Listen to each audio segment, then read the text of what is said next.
we dealt with last week biblical question yesterday in the fellowship, and biblical question last week was, why do you refuse to give up your false feelings? More than one. Why do you refuse to give up your false feelings of life? Very interesting response. Though we didn't get a lot of time to deal with it because the meeting started out on fire and it just went all the way through. But why do you refuse to give up your false feeling of life? And false feelings of life is fake happiness. You know how sometimes a situation happens in your life and you feel happy. That's a false feeling. You fall in love and you feel loved or you feel happy. A false feeling. Then you feel sad or you feel angry. You go from high to low. False feelings. You have fear. And you worry. False feelings. You think of the past or the future. And you get some type of feeling. You get a thrill. False feelings of life. You compete with others. You are in competition. False feelings. A feeling of winning or losing. False feelings. You set a goal for yourself. And you're like, I'm going to meet this goal. And you get a thrill for working on trying to meet a goal. False feelings.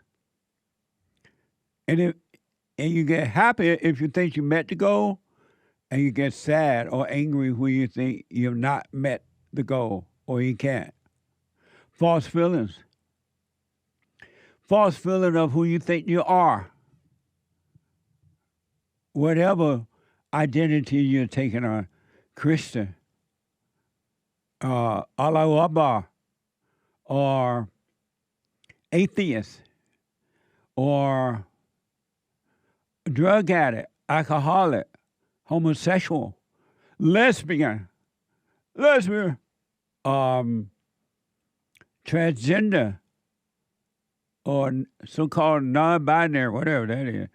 Whatever identities you're taking on are false feelings of life.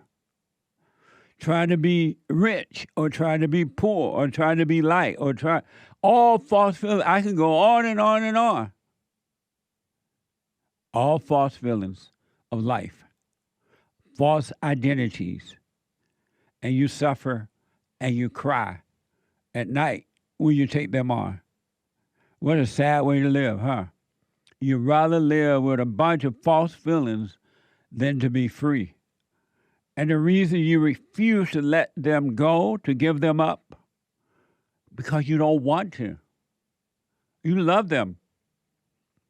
And if anyone tried to tell you that you can overcome them, you can let them go and be free, you get mad.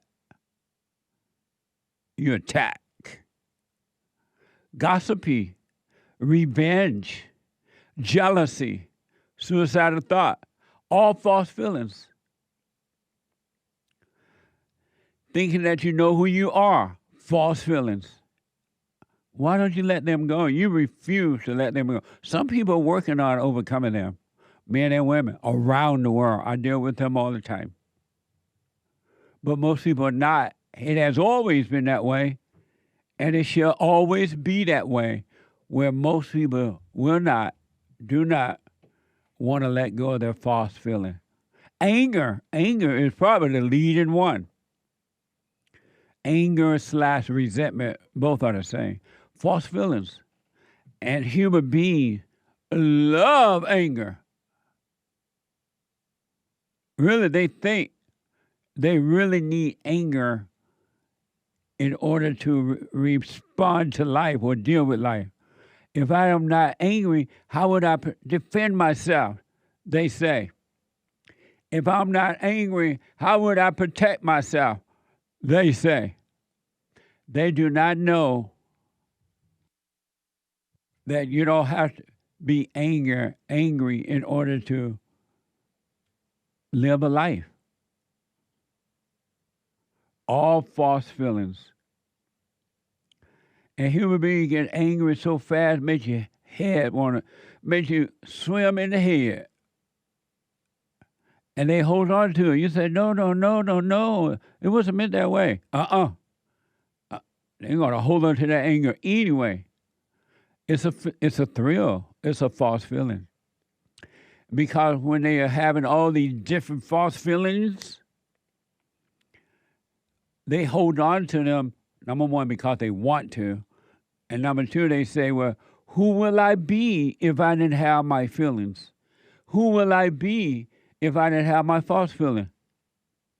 Who would I be? I'm not letting this go. Who would I be and what would I be if I didn't have an identity? What a sad way to live. But I understand it. And so why do you refuse to give up your false feeling of life?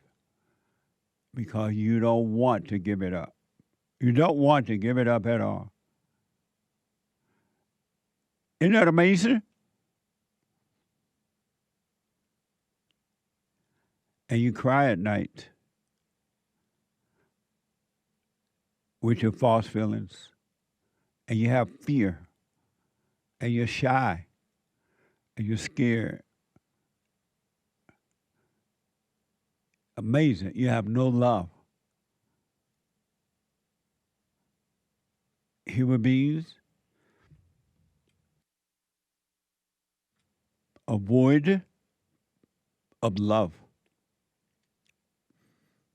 And it doesn't matter what religion you belong to. Religious people, all religious people, have no love. Zero love. I've never met a religious person that had love. In all my born days,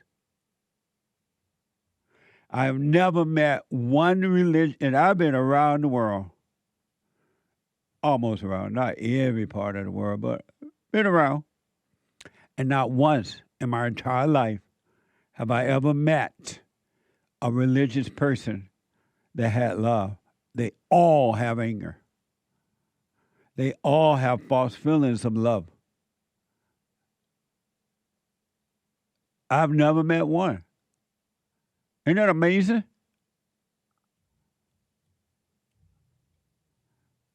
Not one have I ever met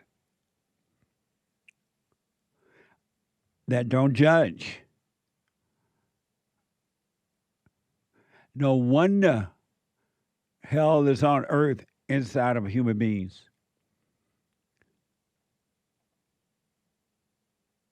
You could be of heaven on earth or hell on earth.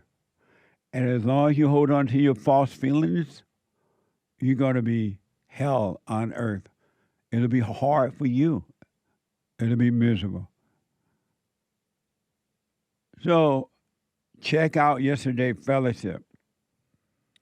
You can podcast it by going to rebuildingtheman.com/church. rebuildingtheman.com/church. It's also sad for the sake of communication to see what mothers are doing to their children. And they say they're doing it out of love. Even though the kids fight against it. No, leave me alone. Stop. They insist on destroying their children and feeling good about it by calling it love. That is the darndest thing I ever seen.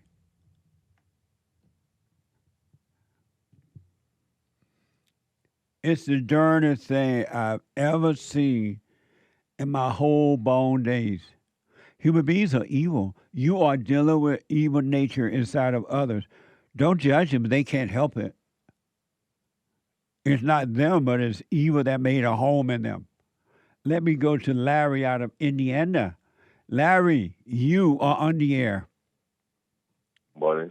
Hey, Larry, How you doing, man? all is well.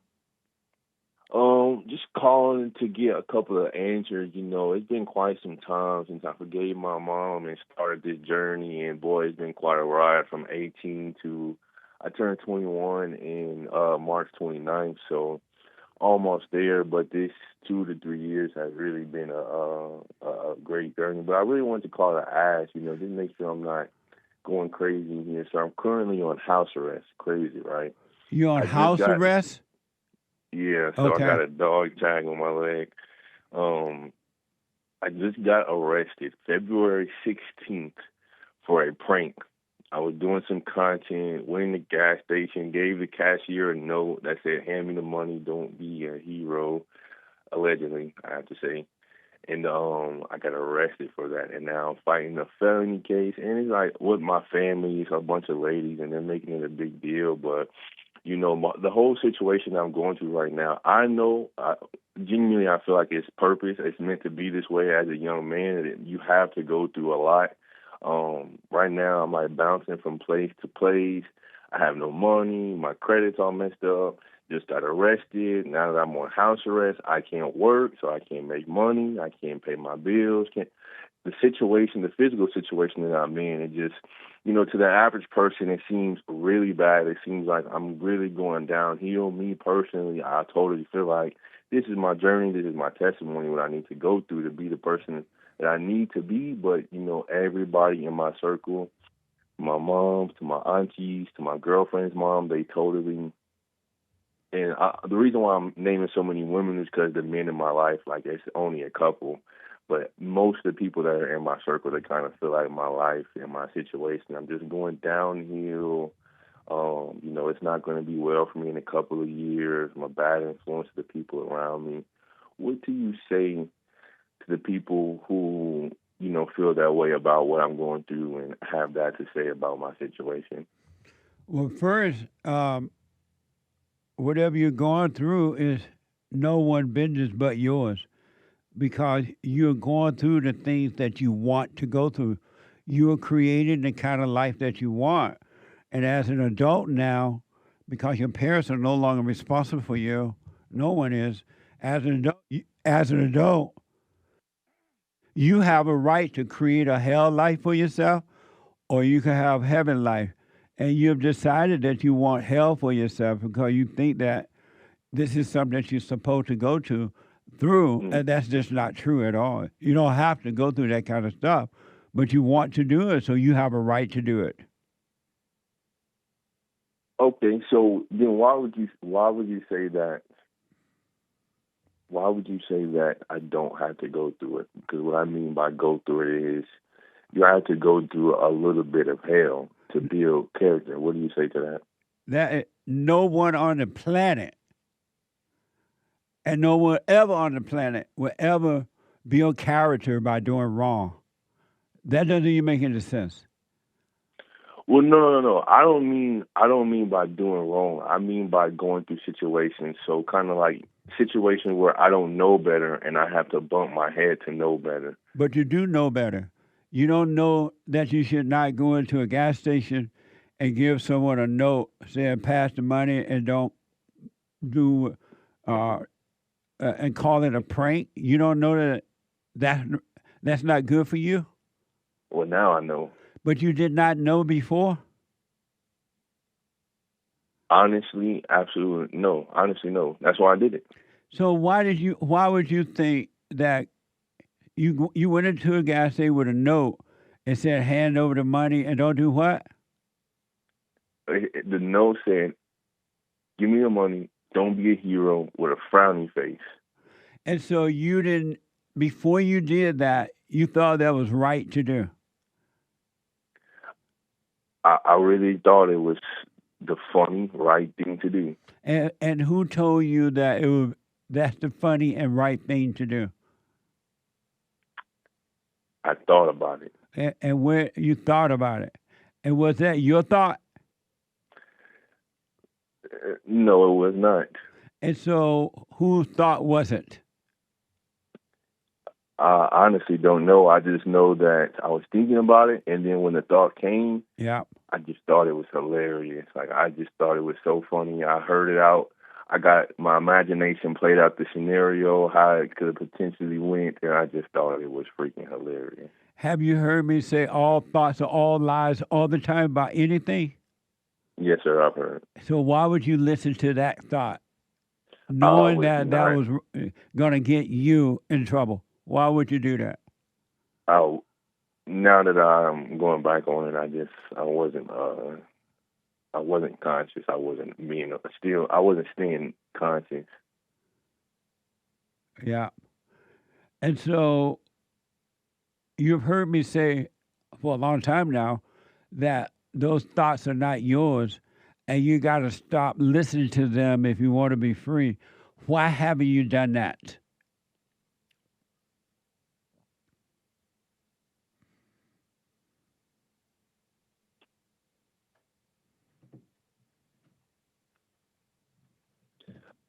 I stopped doing it.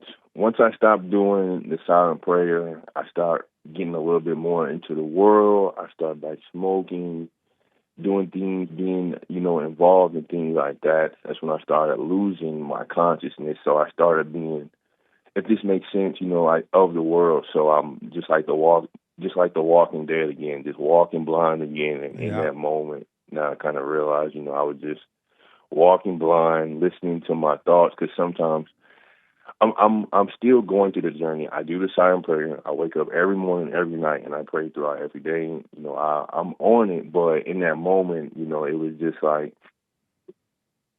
it's just me still being young and inexperienced. Sometimes not realizing, or not that it's not realizing, but forgetting that the voice that sounds like me is not always me, and sometimes I feel like that is me. Not only it's not oh, it's never you at all. It's impossible for the voices of the imagination to be you. They're never you. And you know this because you said you understood at one time, but you decided to go back into the misery. Um, what made you think that you got to go through hard times to be a character? Who told you that? Honestly, my whole life, um, and this is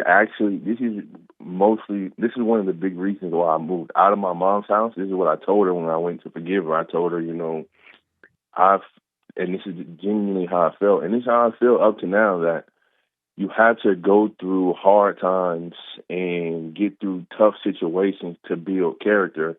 I see that a lot of people who go through things, like the worst of things, they come out and they're amazing. They have skills, they have discipline, they have training and things that they got from those situations that made them to be the people they are today.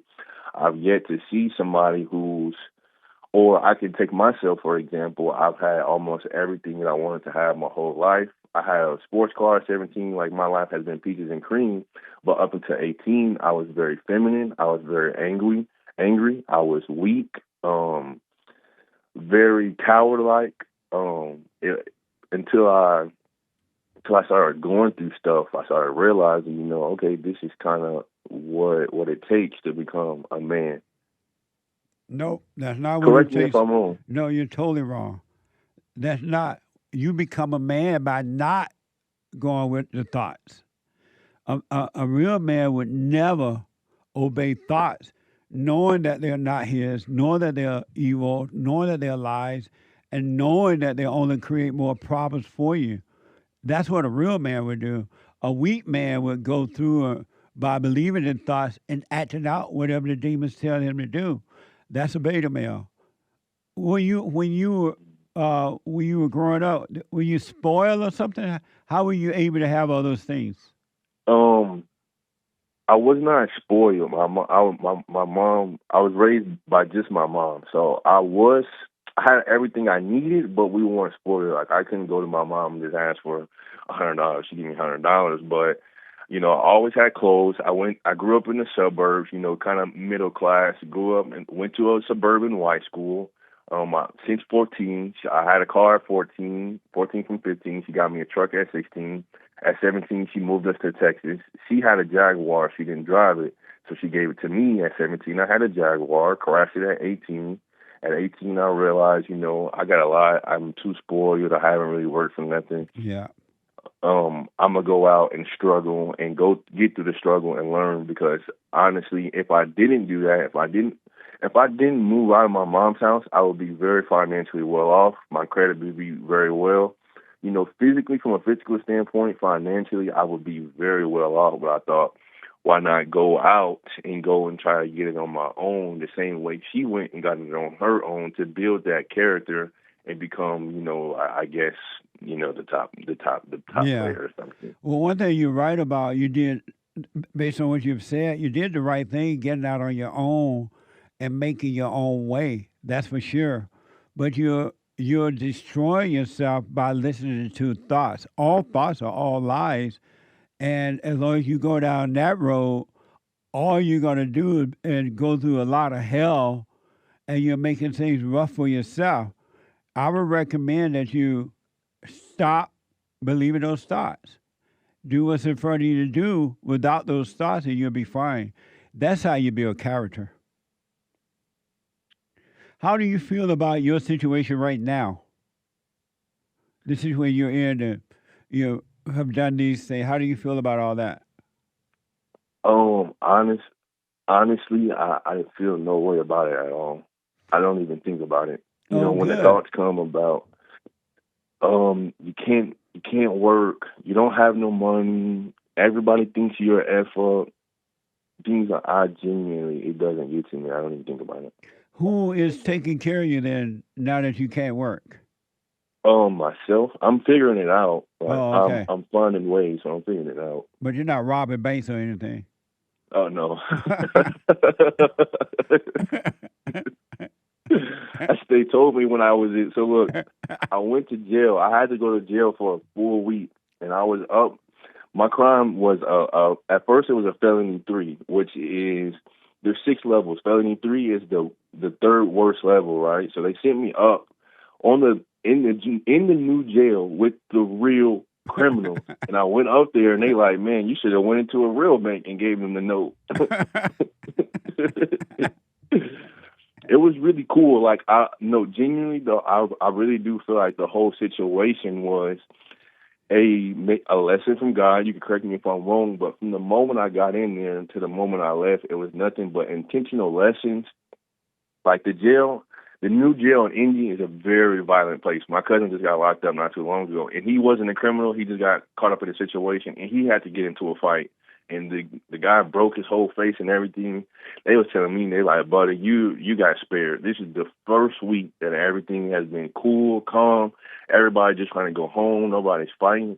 And I'm like 160, so I'm like, just thank you, Lord. But Well, let me tell you this, because of time I'm going to have to run, but mhm, no, God does not teach lessons at all. All lessons come from evil. God does not do that. God has, you are free and don't know it because you're listening to the wrong devil, wrong thoughts and things, which are of the mhm, devil. But God does not teach lessons at all. Zero. So he's not trying to teach you a lesson. He's not trying to put you through hard times to build character. He's doing none of those things. He has made you free. So why would he make you free and then bring troubles to try to teach you something? That's evil. mhm. That's not from God. That is so true. So don't let anyone tell you that God's trying to tell you something. He's not. That's so true. I appreciate the clarity, buddy. Yeah. So what I recommend, and so your question for me is what? The question was, what do you say about people basically telling me, explaining to me that I'm basically going downhill because of the situation, basically the situation I put myself in, and I'm 20 years old. And you're 20. If you don't want them in your life talking about your life, ignore them, tell them to leave you alone, stay away from your business, and don't argue with them. Don't get mad at them because they can't help it either. So don't be mad, but you have a right to live whatever life you want to live. You're an adult now. And no one else has a right to tell you or be into your business unless you ask for help. So don't get Makes mad sense. at them, but you have no obligation to even discuss your life with them unless you want to. That makes sense. But just stay away from anger. Stay away from anger. Stay with the silent prayer. Practice keeping your mind where your body is, and but just know you're being lied to about. You got to go through a tough time. You do not have to go through that at all. Only if you want to. That makes sense, boy. I'll let you go because of time. I appreciate it. Definitely be giving you a call in a couple more years from now. All right, let me know how it goes. Let me go to first time caller out of Texas. Steve out of Texas. Steve, you are on the air. Hey, Jesse, thanks for taking my call, man. I really do appreciate it. Yes, sir. I'm kind of got an issue with a lot of Christian conservatives today, which I am a Christian and I am a conservative, but I do not understand why all these years they've been calling for the destruction, dismantle the globalists, and dismantle the satanic cabal, and all this stuff that used to be conspiracy theory, which now is fact. And now that Trump is actually doing it, now a lot of people are flipping on Trump, going, "Oh no, another forever war in the Middle East," which is totally different than any other president's ever done. The way he's conducting this war, and the way he's taking down the globalist regime, I don't understand why people are so upset about it. It really bothers me. I mean, he started with Venezuela, and I know the history of Venezuela, and back in the 80s and the early 90s, and all the American oil companies that invested in Venezuela to build their structure to bring them up on the world market.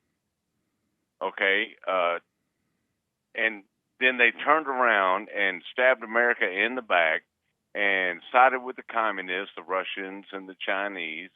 And I understand the whole connection with Venezuela, Cuba, Iran, China, and Russia. But now that Trump is breaking down the globalist satanic cabal, people are upset. I don't get that. And how do you feel about that? I just told you I don't get it. I mean, it drives me crazy that people are turning their backs on Trump, thinking this is going to be another forever war, right, with Halliburton. Let me ask, why are you? It's not. This is hell on earth, and human beings are evil. Why are you feel anything about what they're thinking and feeling? Why does that bother you? Say that again one more time. I'm sorry. This is hell on earth, and human beings are evil. And I don't think as many people are turning against the Great White Hope as the media is telling you. Some are seen, but not as many as they are pretending, because they want Trump out of there. They're going to pretend that the whole world turning up against him. But why does it bother you that people are turning against him? Why does that bother you personally at all? Why does it bother me? Is because I have a lot of friends that are Christian, conservative, so to speak, and there's even Tucker Carlson. He's kind of went on the fringe on it. I know, but it should not bother. You should not be bothered at all about what other people say and do with their life. They have a right to do that. Well, and it should not bother you at all. You make a good point about the polling is that most of Americans are behind Trump. Steve, you should not be bothered by personally at all what another human being does or how they think. Well, I'll tell you what, I'm not like personally bothered by what other people hold on, think, Steve. Except for Steve, hold on. Let me take a break. Let me go back to Steve. And Steve is concerned that some people are turning on the Great White Hope. Hey, Steve. Yes, sir. I personally, I don't believe that many people are turning on the Great White Hope. I think that the perception is being put out there because the Democrats and the media, even right over media, they don't like Trump, so they want to get rid of him. And so they are trying to present it that most people are turning on him. But I doubt that. And also, I'm having a way to see how this thing ends. But so far, everything that the president does, it always turned out well for him. So I wouldn't, I wouldn't, I wouldn't think about other people that are turning on him. Well, first off, I want to say you threw that in there, and I did not say that when you said, "Why does it bother you?" I didn't say it Oh, okay. I bothers thought you me. said it would bother you that these people are doing that. My bad. No, I said I don't understand it. I don't understand why they're turning on him the way that they are. Because you know, because human beings are evil, and that's what they do. They don't have love. They love you as long as you're doing what they want you to do. But the moment you go against what they want in their own mind, they turn on you. That's human nature. Human nature is evil. That's why they're doing it. okay, I do understand that, yeah. But I mean, you got a broad audience here, and I'm actually watching you on Pilled.net. Nice. And Good morning, Pills. good to see you over there, brother. It really is. Right on. But yeah, I've been wanting to talk to you for quite a while now. That's one thing that I want people to understand is that the mainstream media is, of course, everybody knows by now that knows anything. They play with your mind, Yeah. and they're going to lie to you. And there's certain content creators or whatever you want to call them on YouTube, even on Pilled, that that's what I don't understand is how they cried and screamed and hollered about the Epstein files and about breaking down the satanic cabal and the whole globalist movement, and that is exactly what Trump is doing right now. But it's systematic how he's doing it, and he's doing it the right way. And it makes no sense to me how people can get mad at him for doing what he's doing. Most people don't think for themselves. They go by whatever they hear somebody else say, and then they start parroting that, pretending that it's their thinking. But most human beings do not think for themselves. So whatever the media tell them, whatever their party of choice tell them, that's what they're going to believe. And they'll act like it's real, but it's not. They don't think for themselves, Steve. So it's just the way it is because that's how human nature is. But if you notice, the president is doing what he got to do. He made a promise he's going to put America first. And so far, he's doing an amazing job with that. I want to say this. I don't agree with everything that he does, but his foreign policy is spot on. Right on. Amazing. Well, I appreciate it, Steve. Jesse, thanks for taking my call, man. I appreciate you, brother. Love you, man. I love you too, and stay with it. All is well. You can hardly find anyone today. Couple things. You can hardly find anyone today who is truly themselves, that they are an individual. It is so uncommon now that I forgot it used to be that way, where individuals were individuals. They were themselves. They did not try to be like anyone else. They did not steal someone else's identity and pretend that that's who they were. It's so hard to find it now. I forgot the way it used to be. Isn't that amazing? It's so unusual now to find young and older, millennials, Z's, and younger, and maybe even a little older than millennials now.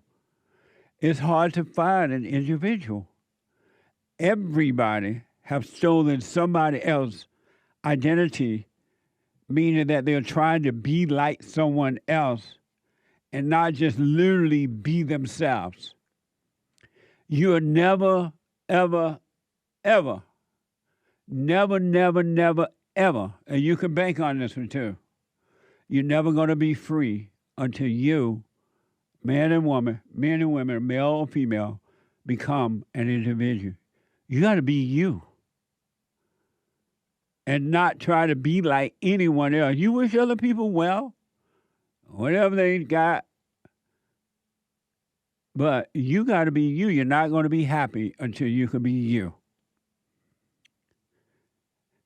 When I was growing up, there is no way in hell or heaven that especially my grandparents, because I was pretty much raised by my grandparents, there is no way that they would have allowed me to be someone else or to act like other people or they wouldn't just, What's wrong with you, Pachi? That's not you. And it's hard. And another thing that's really abnormal, but it's so prevalent now that it almost seems normal, but it's not normal. Group thinkers.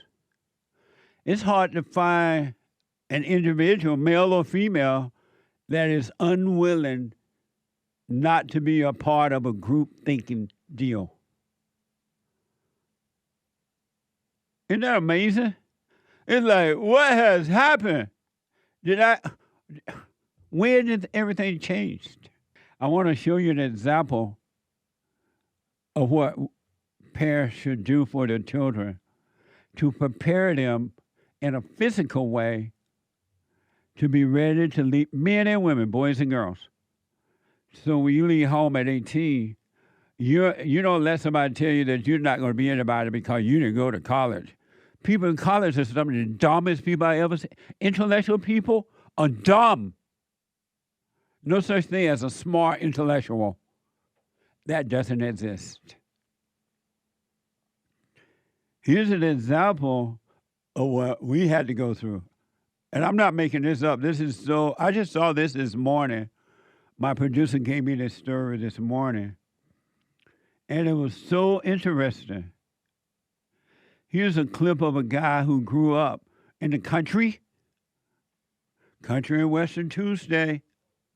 He grew up in the country, claiming that doing chores at a young age made men better men. It's so true. This is from Ricky Hills on Facebook. And it reads, we not raising men anymore. He talked really country, so forgive me. The caption reads, we are not raising men anymore because they ain't got nothing to be raised on. Watch this on Facebook. Uncle Jesse used to leave us chores to do. I raised Rick and them to get up and get it, baby. Sure did. Feed the cow, feed the pig, and get the eggs out the hen there for grandma. You know, you better get out, do all that you're supposed to do now before we went and slip off from the house. In order for us to get out and play, I had to help him do them chores. If he had 10 rows of corn to hoe, then we got them 10 rows of corn hoed. Then we could go play basketball. But you gonna do what them old folks told you to do back in the day, and see that's what made better men. It seemed like it was bad, but it was good then. Just like it's good, seemed like it's bad now, but it's good now. You ever hold a cone, Hank? I don't even know what that means. Corn. Go out and hold a cornfield, man, when you plant corn. Oh. I have hoed. Oh, you have? Yeah. Really? Yeah. Where? In my parents' backyard. Oh.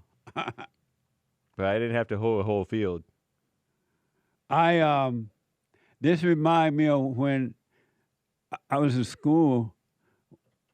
I would have to get up early in the morning, go out to the barn, bring the cow in from the field, milk the cow, feed the cow, and then and then release it back out into the fields, into the pasture, and then hurry back home and get ready to catch the bus.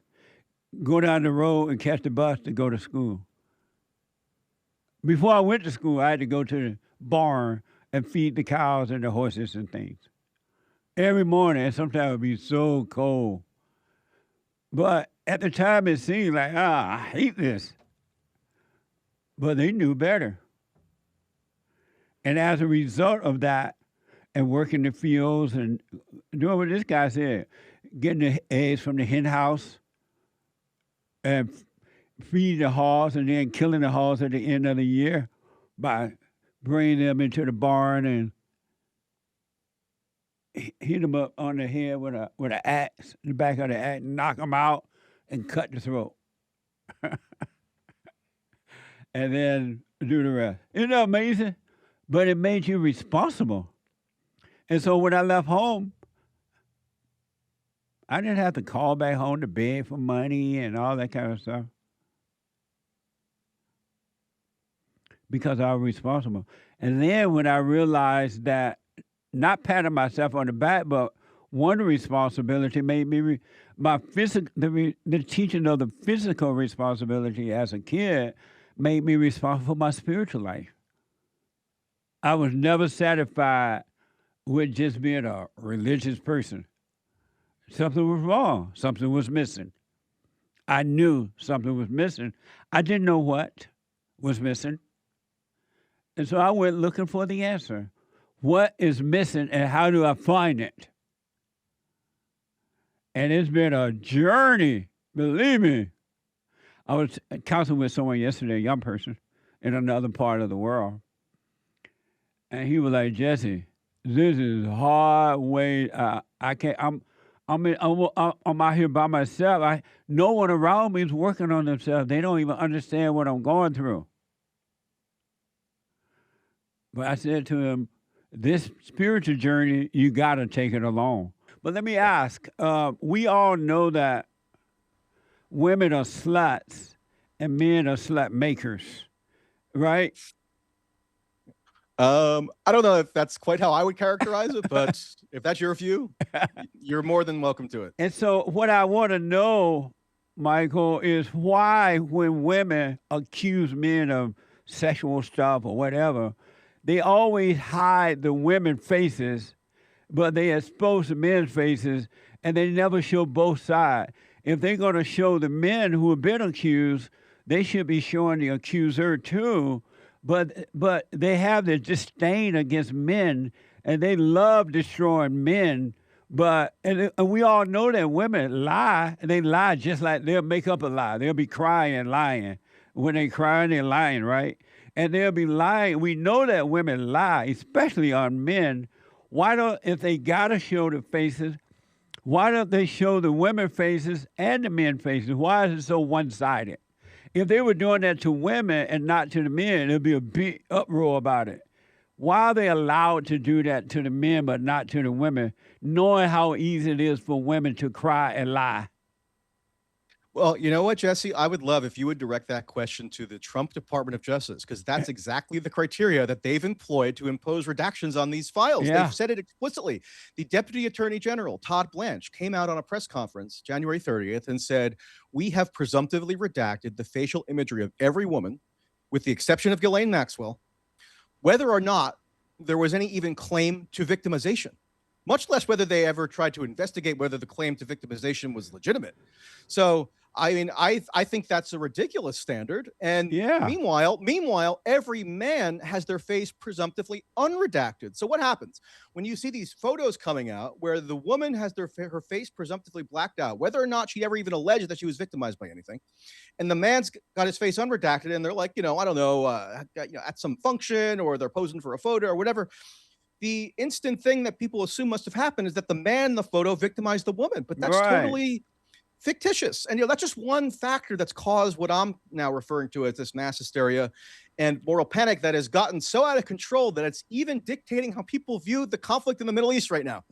If you're on any social media platform, you'll see, viral post after viral post, whether it's X, YouTube, Reddit, TikTok, Instagram, Rumble, they're all proclaiming this is a war for Epstein. This is the Epstein war. This is the Epstein regime, they sometimes claim.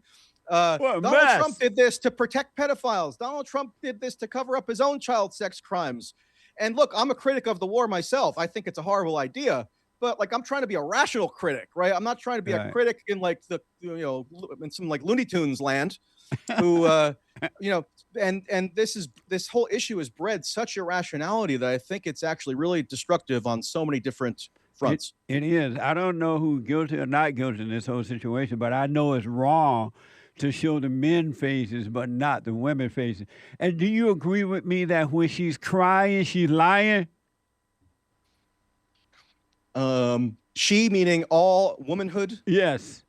When she's crying, I think that's she's a bit of an lying. overgeneralization. But I think if anybody of any gender gets overly emotional about something, that necessarily inhibits their capacity to reason. So when a man gets overly emotional, he might not cry as frequently as a woman, but I think, he also can get pretty irrational if his emotions are guiding him rather than his reason. Well, I am 100% sure that if there need to be any marches happening or stuff going on, something needs to be done to stop these people from showing the men faces, but not the accusers. They need to, and then a lot of this stuff will stop. If they show these women, whether they tell the truth or not, if they show their faces, I guarantee you a lot of this mess will end. But these women know that they're going to be hidden in the background, and they can say whatever they want to say about any men. Well, I mean, another thing on that score is that none of the purported victims now in 2026 are children. Like, you could see an argument that if there were actual children victims of sex crimes, that they would be entitled to some degree of redaction to protect their identities, right? But the youngest any of these alleged victims can be nowadays is like in their mid-30s.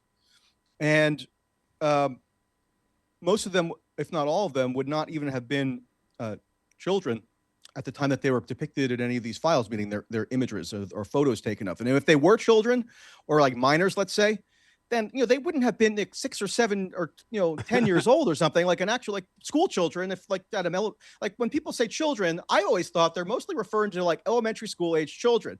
Now, any 17-year-old can be said to be a child when in normal everyday speech, like if you saw a group of 17-year-olds hanging out, you wouldn't say, "Oh, hello, children." You would say, "Oh, hello, high schools or schoolers or teenagers." But everything, again, on this story, everything gets conflated to propagate a particular narrative that is the most incendiary and that is the most geared toward convincing people around the world now. It's not just the United States. Right. This is the big, huge scandal in Norway, Slovakia, Great Britain, France, you name it.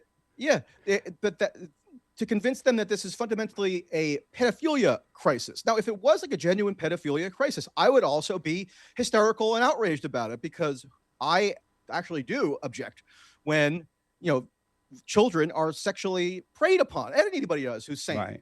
Like, that's just, by and large, overwhelmingly, that's just not at issue here in this Epstein story, and yet it's been presented as such to stoke up the biggest possible furor, and it's having all these political ramifications where like anybody now who sent an email to Jeffrey Epstein in like 2013 has to lose their livelihood, has to put out this groveling apology, has to have their reputation destroyed. I mean, they're doing it to Noam Chomsky, who is a 97-year-old man who had a stroke and is debilitated and can't even respond for himself. Wow. And it's he's a left-wing scholar and very prominent. You could disagree with him on the merits on things, but to slime his reputation like this is despicable. And the same has also happened to people on the right. And I'm against all of it. Are you listening up? Yes, Jesse, I am listening, says some people. If you never, ever, ever, ever again call it you shall be free from it, from thoughts and emotions and worries and doubts and looking for a family, wanting to have children, wanting to be married, wanting to be rich, or wanting to be poor, or wanting jealousy and envy, worry, all those things, revenge, fear, anger, anxiety, stress, whatever your vices are, if you never, ever, ever call them again, I see them, but that's not me. Never call them you again, eventually they'll disappear. And don't hate your sickness, because those things are sickness. And more, I can go on and on and on, but because of time, if you hate your sickness, that is the sickness. If you hate any of the false identities that are inside of your mind and emotions, that is sickness. And that's what keeps it alive. You can't hate it. You just have to see it. And don't call it you. You just have to see it. And don't call it you. What you don't know is that you're justified and condemned by your own words. You become what you call yourself. And it's all an illusion, and then you suffer. And Lord knows, everybody and their mama are tripping nowadays. I've never seen so many people tripping in a life of illusion. It don't have to be that way. It doesn't have to be that way. But you got to stop calling yourself anything. Stop calling yourself anything. Stop it. See it. See the temptation, but don't call it you. See what happens. Why don't you give it a good go try for the next 4 years, 5 years, until it's gone. And it will be gone. One day, you would have crawled out of your hole into paradise right here on earth. It will happen.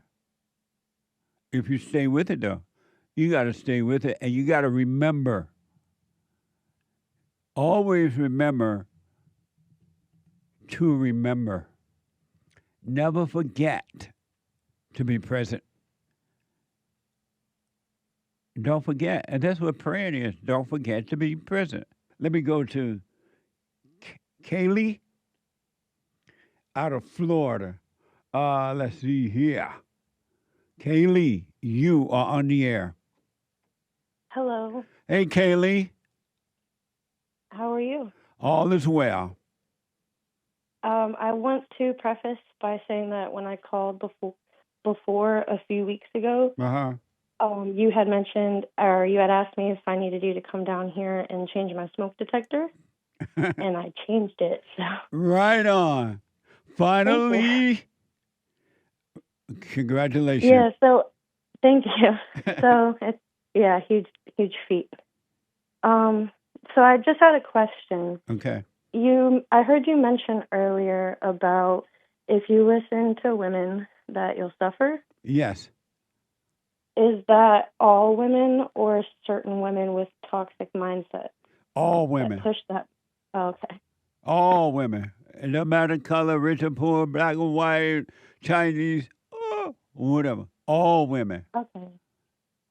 So by listening to them, do you mean taking their advice, or do you mean just listening to what they have to say? Taking their advice, listening too long to their yapping on and on and on. But when you, okay. Especially when you take their advice, you will always regret that. Okay. Now, is that just men, or does that count for young boys whose mother raises them? First, I want to say that applies when women listen to other women, they suffer. When men listen to women, they suffer. When boys and girls listen to mama, they suffer. That's why the woman needs to be married to a man that is of what's right, and she will will obey him, and then he will guide her in the way to raise the children. Oh, okay, I see. Okay. All right, that was my only question that I had. I completely agree with you. I was just wondering specifics about your stance. Are you working on yourself? I am. I've been working on myself for probably a long time, probably about high school age. You forgave your mother? Forgive her? Have you forgiven your mother? For what? For screwing you up. Oh, how? By making you angry and emotional, and you became like her. Well, my mom passed away when I was 6, so Who she raised didn't you? really raise me. My dad. What was it like when she was gone? What was that like for you as a child? When she was alive or When right she- after she died? When she expired, yeah. Okay, so right after she died, my dad did take it really hard, and he listened to his family, and I don't blame him entirely. I do a little bit, but I don't hold that resentment anymore. So if regarding forgiveness, I have forgiven my father, but I am currently working on myself to not, what's the word I'm looking for? What? I have, regarding forgiveness, I have forgiven my dad for the way that he raised me. He started drinking really heavy, and he listened to his family regarding how he should raise me, and I really think that he should have just done it on his own because he was more than capable, but he fell away from God. So, because my mom was very Christian. My mom was Nazarene, and she would drag him to church from what I was told, and he just stopped doing that after she died. Yeah. So Have you told your father you forgive him?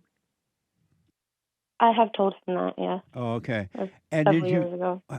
When your mother expired, did you feel like it was God's fault or her fault or that she left you or anything? I mean, when I was a kid, I started blaming God, and then when I like a very young kid, like 6, 7, 8, yes, I started blaming God because I did believe. I mean, I still do believe in God, and I'm working on that relationship. But I know that He's real, and I've known that since a very young age. So I did blame Him at first, and then I realized as I got older that I can't do that because everything happens for a reason. And then I got a little bit older than that, and I realized that I wasn't able to blame my dad anymore either. So what do you mean everything happens for a reason?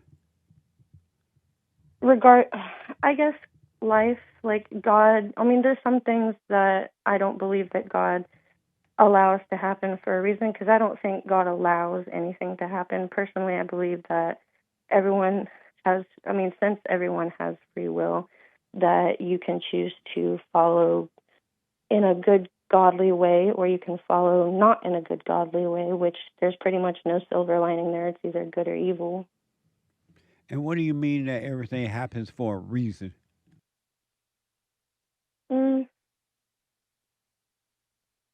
Honestly, I couldn't tell you that. I think that's just my way of making sense of it.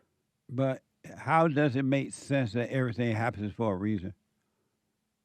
Well, and to me, anything that happens in the world has a cause and effect.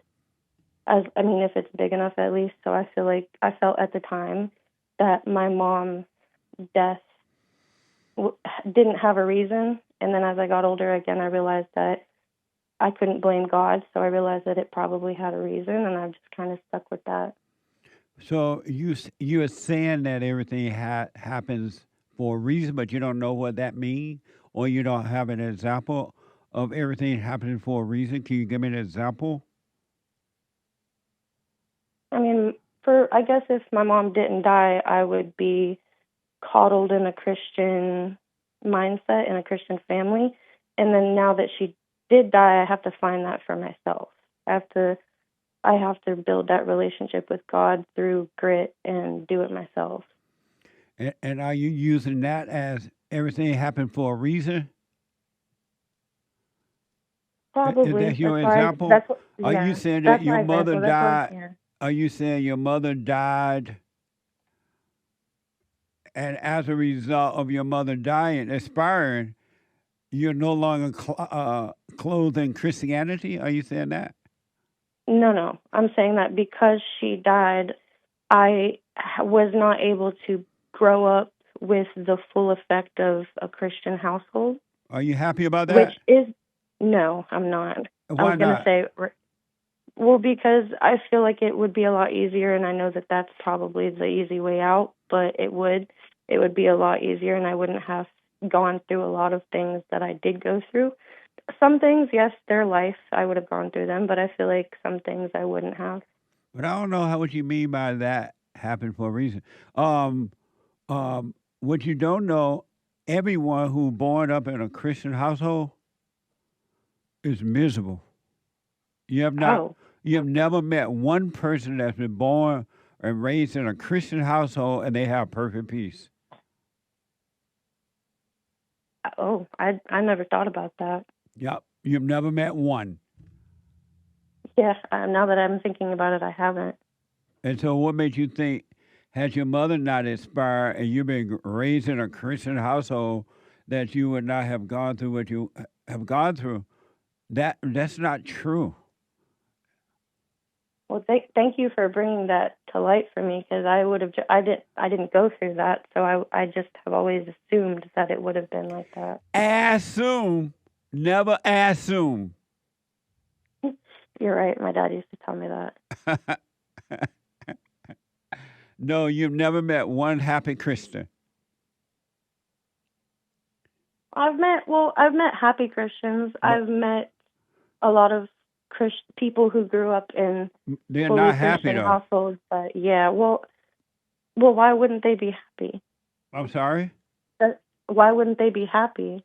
Because God is not involved in religion at all. And Christianity is a religion, and God has nothing to do with it at all. Oh, I see what you're saying. So if you grow up in a Christian household, you lean into more of the religious aspect If you're than born the up building of into relationship with God aspect. right, if you're involved Okay. in any religion, you are separated from God. Okay. Amazing, huh? Yeah, it is. I never thought about that. So why don't you drop your anger? Well, there are a lot of things. I've been working on my anger, but there's a lot of things that pull that out of me, and I have to take a deep breath and do what I have to do to move past that. And but I don't know. How are you working on anger? Well, me personally, if I get angry, depending on the situation, I'll take different steps. But my immediate response when I first start to feel that way is to not say or do anything. Just for the first few seconds, and so I can think clearly, and then I proceed to deal with the situation however I need to. You can't work on anger. You have to overcome anger. So how do you do that? Anger is evil. Anyone that has anger / resentment is evil.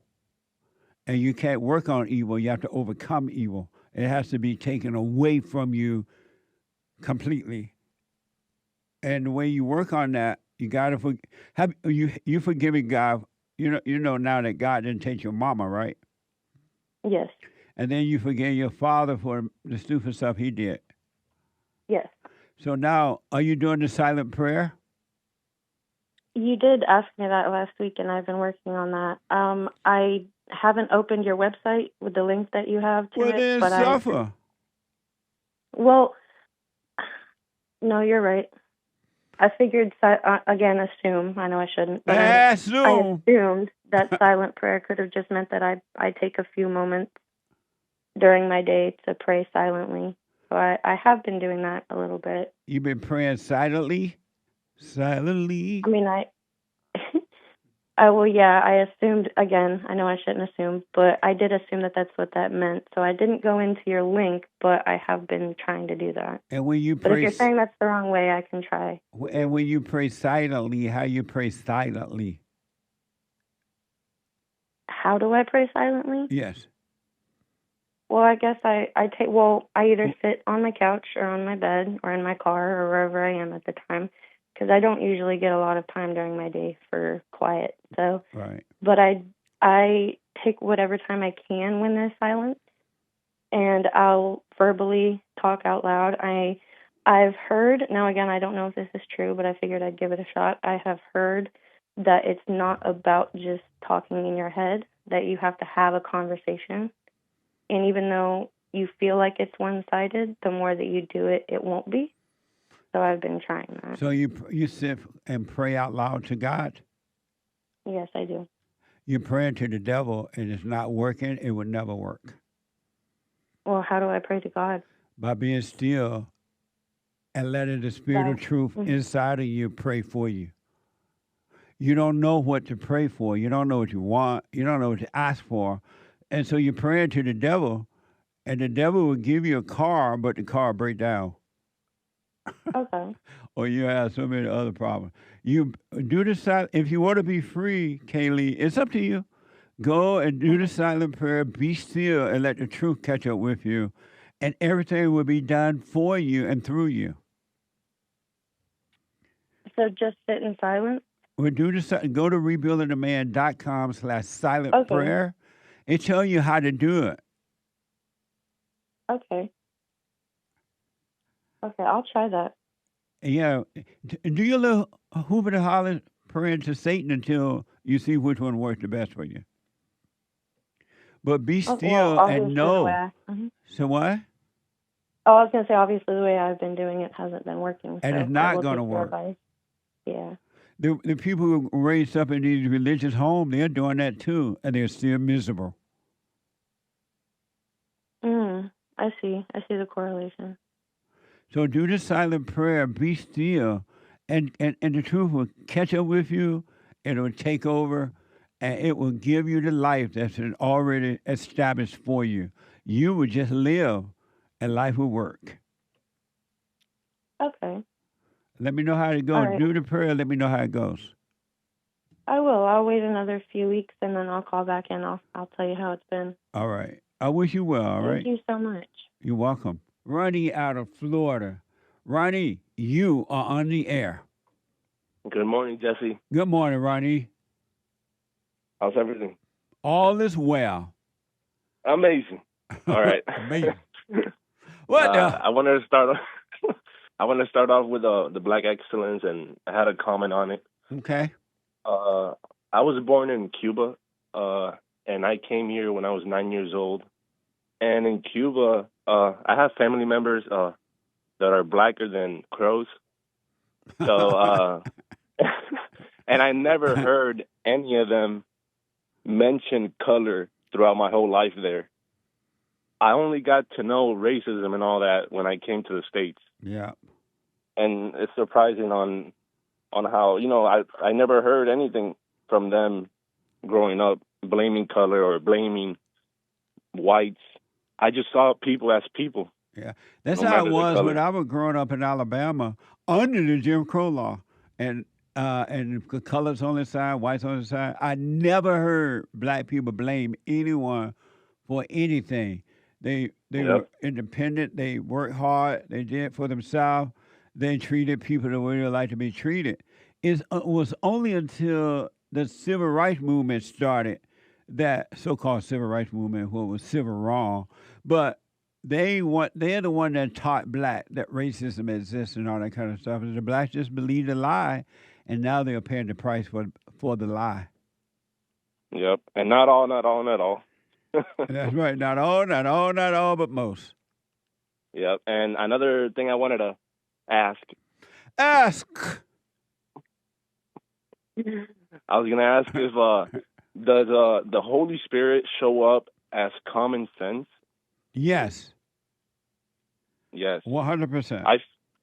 I figured, because an example I'm going to give you is that my dad showed up to my sister's house a couple months ago, demanding money from her and her husband, and then she called me to go to her house. I didn't know what was going on or anything. She just called me to show up. I showed up, and they explained to me the situation, and I just told them, "Oh, are you going to give them the money?" And then they said no. Then I was just like, "Oh, then just call the cops and they'll remove them from your property." And then as soon as I mentioned cops, my mom started screaming, "Oh, how dare you? That's your father." All this and that, all this and that.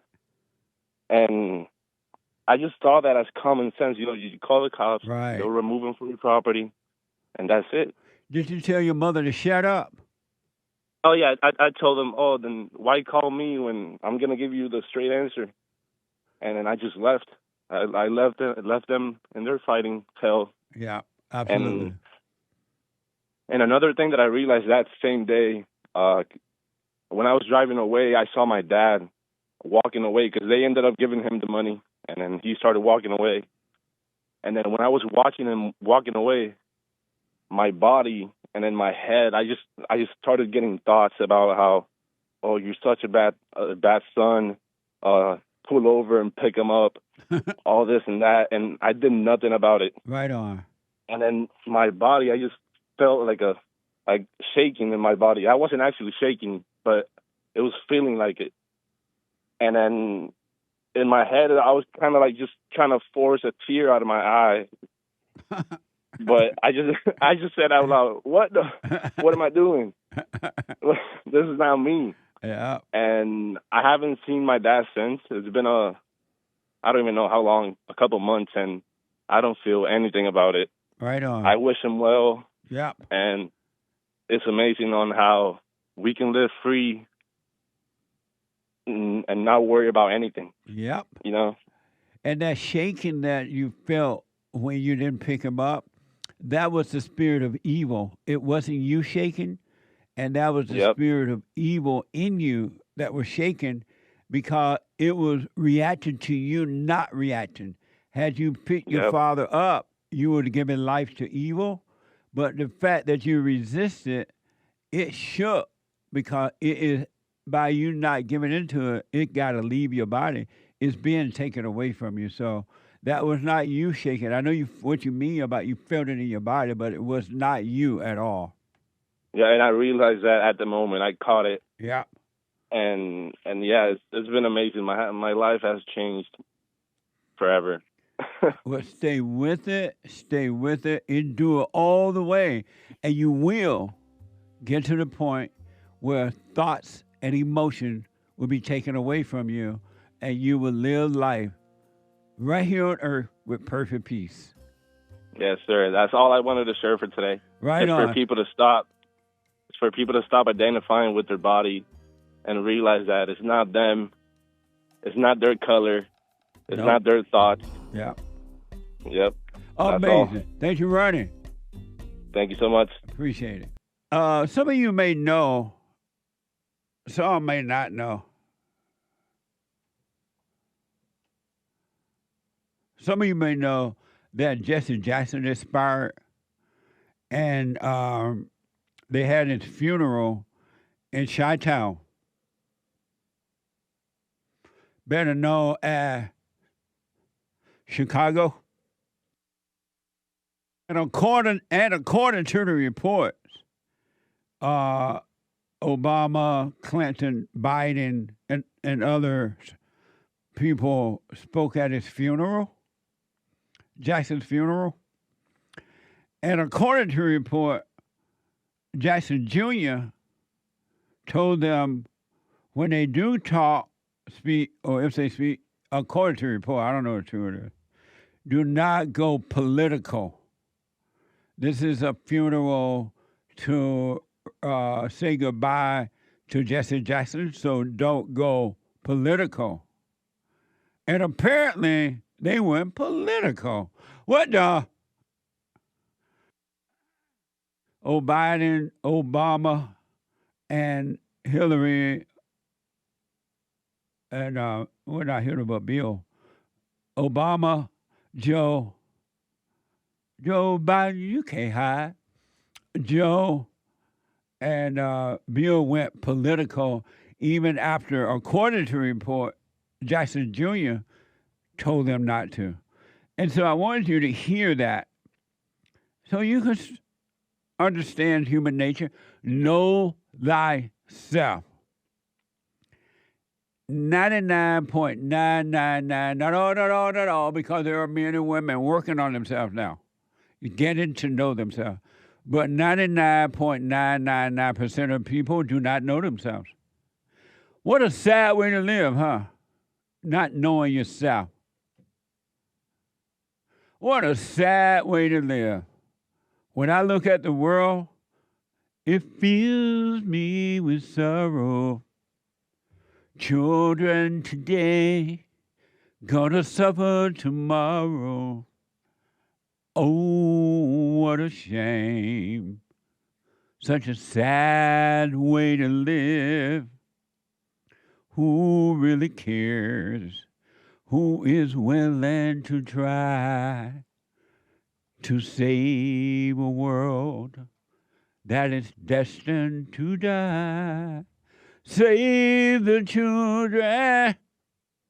Why don't you save the babies? What a mess. So this is from Fox News.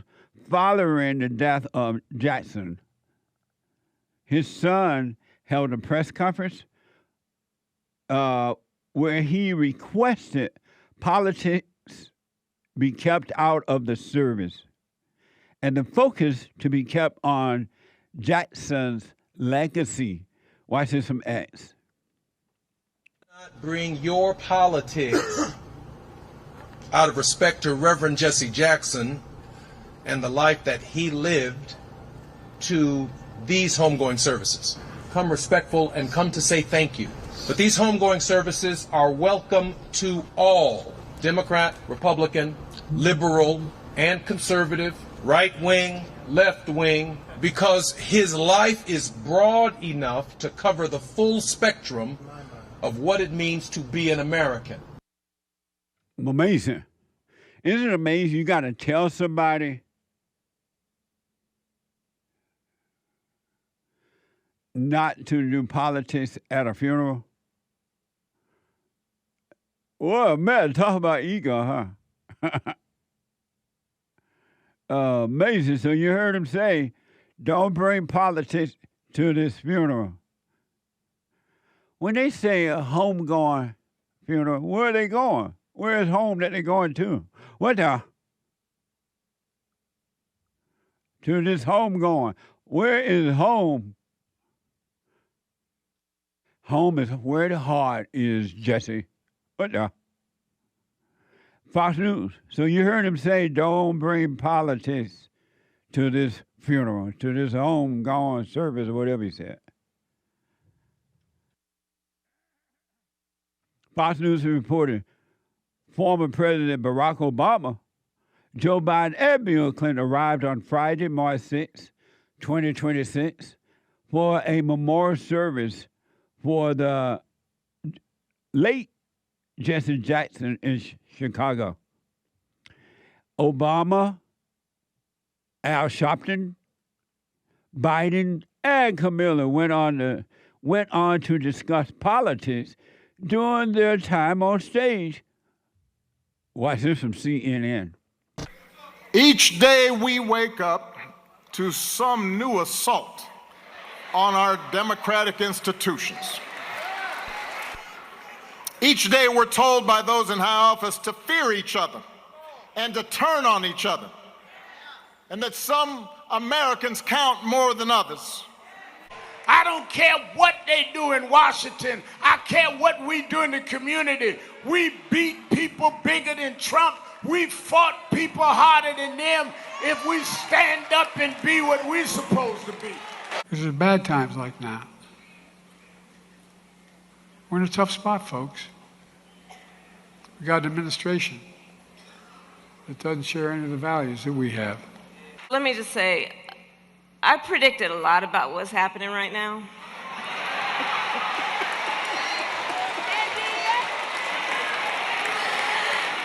I'm not into saying I told you so, but we did see it coming. Sound like they spoke of politics to me.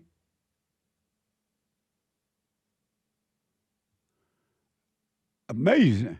I want to remind you that this guy said not to bring politics. Fox News report, and you heard all three of those people right there. It was about politics, right? That was Sharpton, Biden, Camilla discussing politics, and Obama, the fallen Messiah. And remember, we needed you, Lord. We need you now. Here is from Fox. Bill Clinton called Jesse Jackson a friend. What a friend we have in Jesus. All our sins free to bear. Amazing, huh? I asked, where's home? They said a home going. He said it's in heaven. What the? So you heard Obama, Al, Biden, and Camilla discussing politics. Fox News, Bill Clinton called Jackson a friend and recalled his conversation with the Reverend during his impeachment. Watch this from CBS News. I don't think I've ever told anybody this. When the Congress was trying to run me out, and I was in that big impeachment fight, Jesse called me one night in the White House. I thought he was calling me. He said, I don't want to talk to you. I want you to go get Chelsea. Now keep in mind, he's got all this other stuff going on. We got all this stuff. He called me to talk to my daughter to make sure she had her head in the game. And he prayed with her on the phone. And you know, a lot of people, it would never even have occurred to them to do that. And ever since Hillary and I went to visit Jesse in the hospital and Jackie and a lot of the family were there, I've been thinking about him, calling my daughter. He didn't know if I was going to be president in 6 months. He didn't know what was going to happen, but he liked Chelsea. I thought Shody had good taste. Thinking.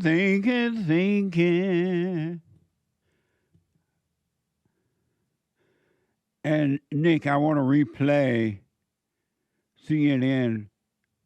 No. I want to replay X, where this guy is telling these people, y'all can speak, but no politics. Watch this from, this is from Fox News, where this guy say, okay, y'all speak at Jesse Jackson's funeral, but no politics. Watch this from X. Do not bring your politics out of respect to Reverend Jesse Jackson and the life that he lived to these homegoing services. Come respectful and come to say thank you. But these homegoing services are welcome to all, Democrat, Republican, liberal, and conservative, right wing, left wing, because his life is broad enough to cover the full spectrum of what it means to be an American. Amazing. And so it sounds like Bill Clinton was the only one that's kind of, hey, Jackson helped me in time of need. He is a friend indeed. But the rest of the people were politics, going after the great white hope. They don't know what to do with the great white hope. Donald Trump. Some people call Donald Trump amazing. What manner of man is this? The wind and the sea obeys him. Amazing. Some people call Donald Trump king, and they hold king rallies in memory and remembrance of the king and the great job he's doing. Some people call him daddy. What the? I call him the Great White Hope. And they don't know what to do with the Great White Hope. Everything he does so far turns out well. That's why I'm encouraging you to have a wait and see with this Iran deal. Have a wait and see. Don't take sides. Don't be for or against. Have a wait and see. Do what you want, but I recommend you have a wait and see. What's wrong with having a wait and see in life? What's wrong with that?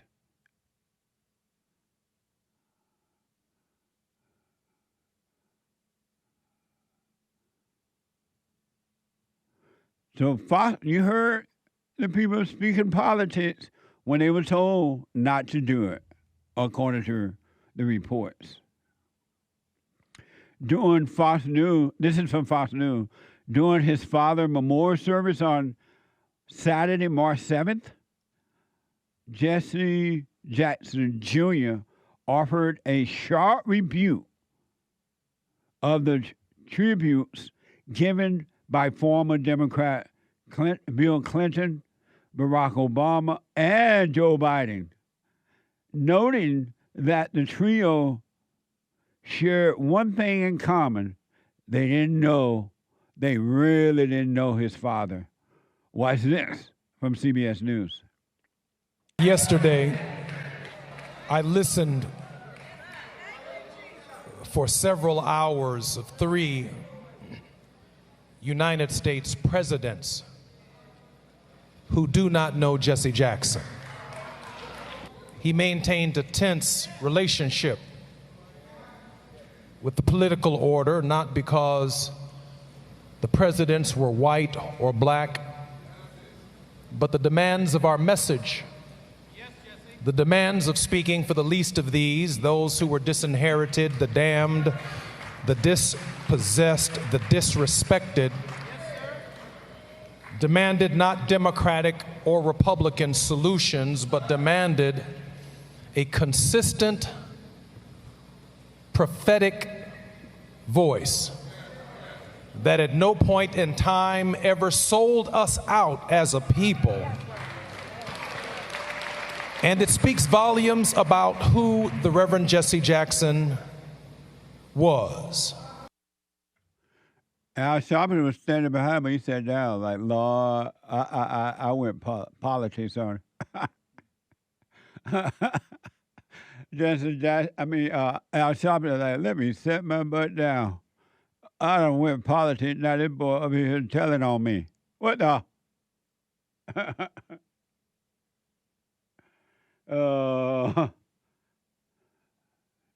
And so I wonder why that boy, what the?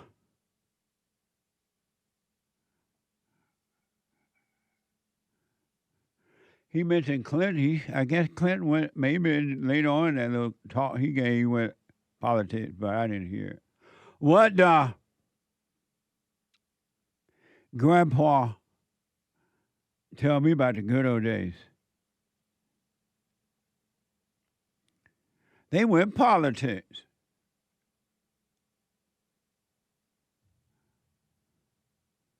All ego. Ain't no love up in there. Amazing.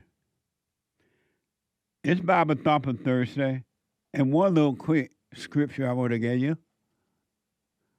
Matthew 5:44. But I say to you, love your enemies.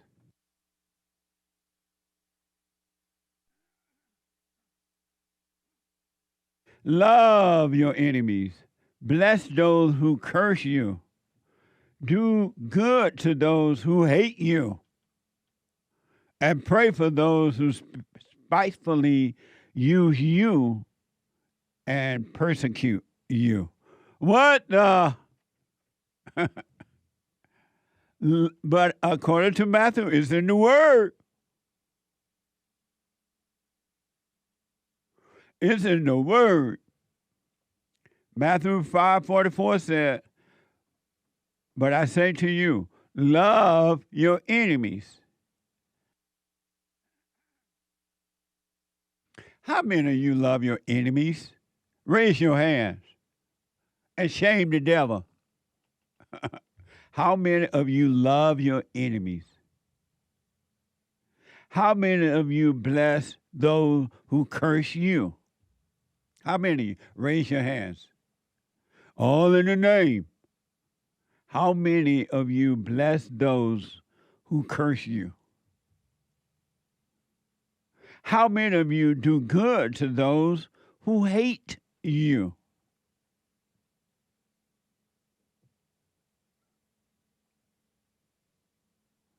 How many?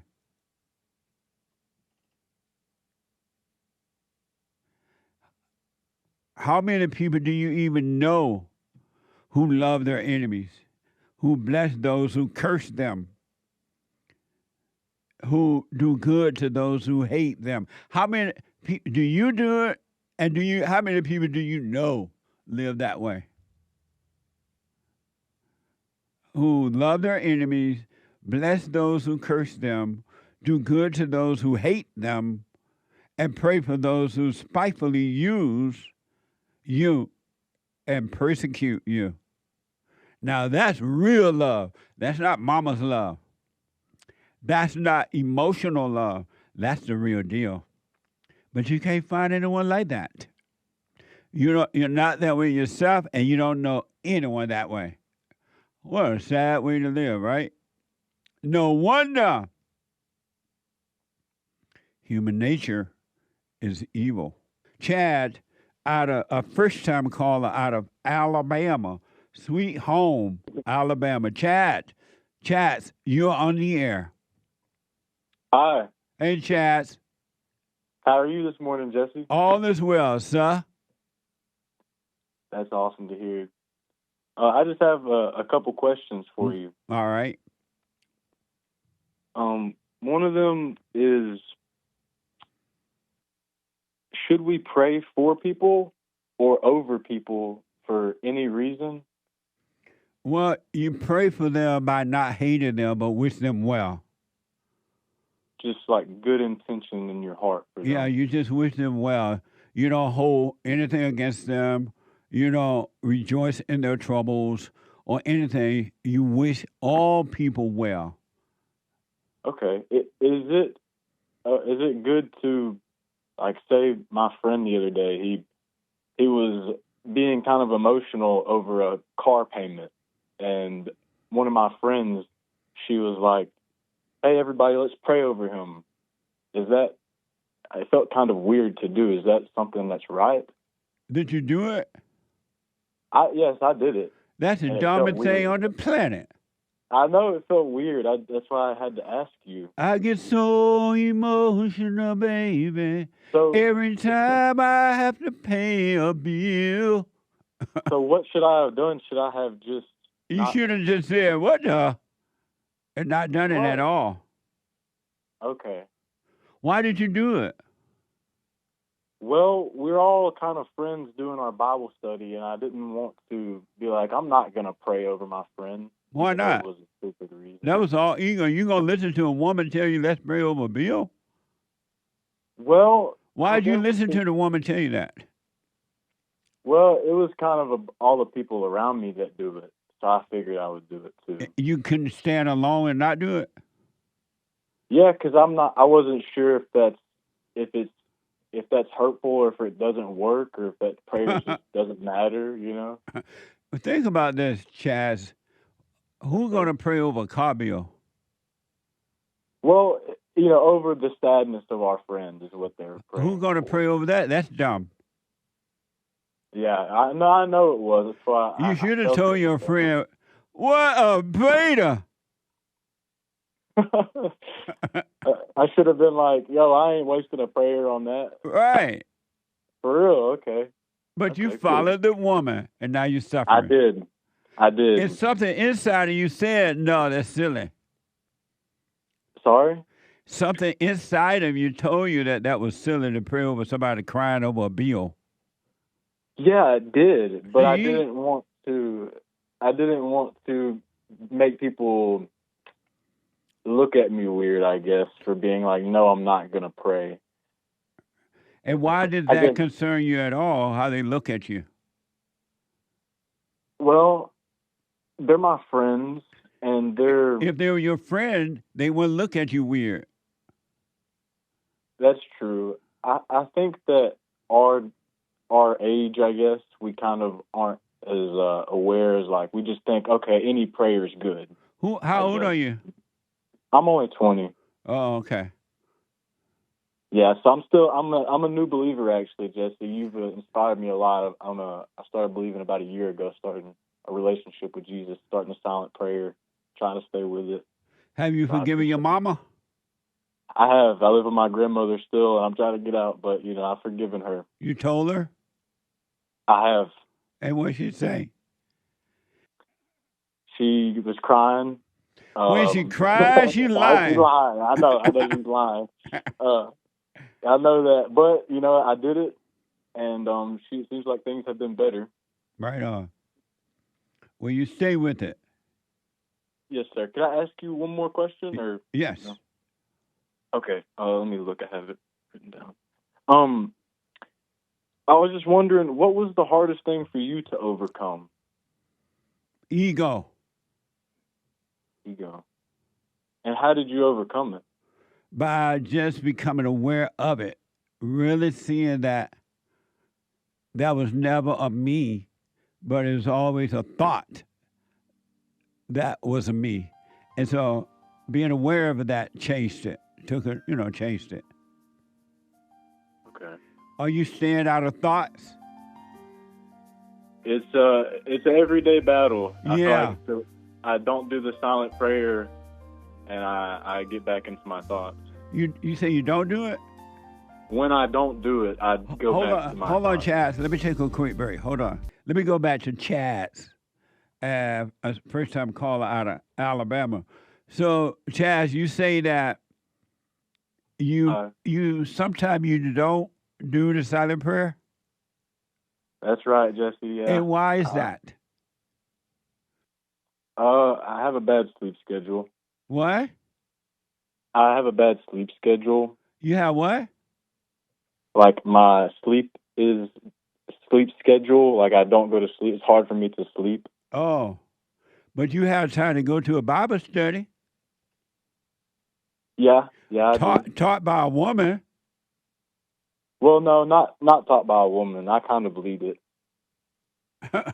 You what? I kind of lead it. You what? Oh, you lead the Bible study. I don't lead it. I kind of lead it, yeah. What that mean? Like, it's like fellowship. It's not, I don't like calling it Bible study. I like using the word fellowship like you use. Because we're all just there to love one another, I guess. It's not about the word and Bible thumping. And so how did this woman make you get up and pray over a beta that was crying over a bill? Well, she didn't make me. I mean, I made the choice. And I thought that all prayer was good. So I was just like, sure, why not? And then I realized... Who said, let's pray over this man crying over his bill? Who said that, you or her? The woman, yeah. And so if you would lead the Bible class, how did she convince everybody to get up and pray? Well, it's not a class, and I wasn't leading it. We're just all sitting around together talking. Oh. And then he brought it up, the friend, about the car payment. And the girl was like, quick, everybody. He started crying. She was like, quick, everybody, let's pray over him. I was like, sure, he's crying. But I felt weird, when I did it. I was like, bro, we're really praying because this dude can't pay his car bill. So it's kind of weird. And did y'all pay the bill? I have no clue. It's so irrelevant. It's like we got so much more important things to worry about in life, Oh, instead of y'all paying the bill, y'all prayed for him. Yeah. That's cheaper, at least. Yeah. So listen, why do you not... Oh, you said that you have bad sleep schedule. What does that mean? Yes, sir. I have trouble falling asleep. Why? I'm not tired. Oh. But sleep is not that important anyway, so don't make sleep a big deal. But what does that have to do with you when the morning come you're not doing the silent prayer? What does that have to do with your sleep? I get out of a routine, a routine of each day doing, talking or letting go with God. And why?